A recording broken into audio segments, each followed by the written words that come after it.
Hello everyone, in this video we would like to share the quick comparison between our new system, the camera, reverse camera fit in Mercedes Sprinter 2017, and also to compare with what it was previous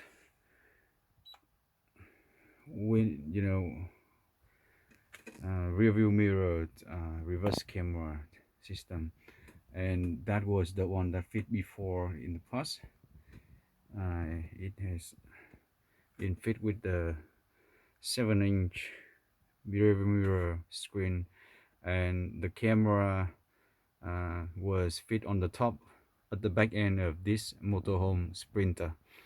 But now you can see, you can barely see what actually is behind at this moment from that top camera. Now looking at this screen, this is the new quad LED 9-inch full package screen with our new HD Full HD anti-glare super night vision reverse camera fit.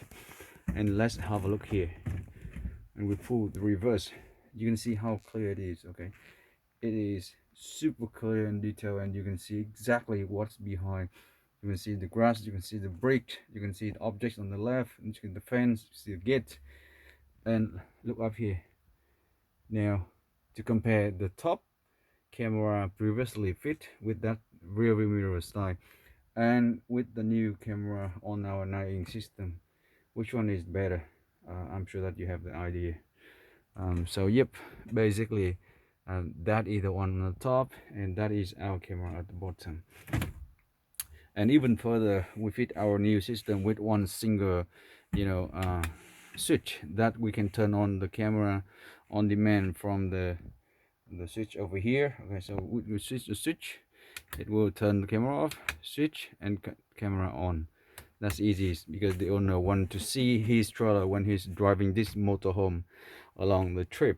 So yep, that's the way we compare our camera. And to answer many times that our customer asking why we don't sell other different lower resolution camera or lower level camera, because it's just something not meeting our standard. So yep, once again, look at this camera, the reverse camera on. It's behind the car now. In our driveway, actually it is completely dark, very dark, and just with the light from the car. But now look at this on the top. It's super fuzzy and no detail and extremely hard to see. That already been enough to explain about our camera and comparison. So thanks again for watching. We'll see you on the next one.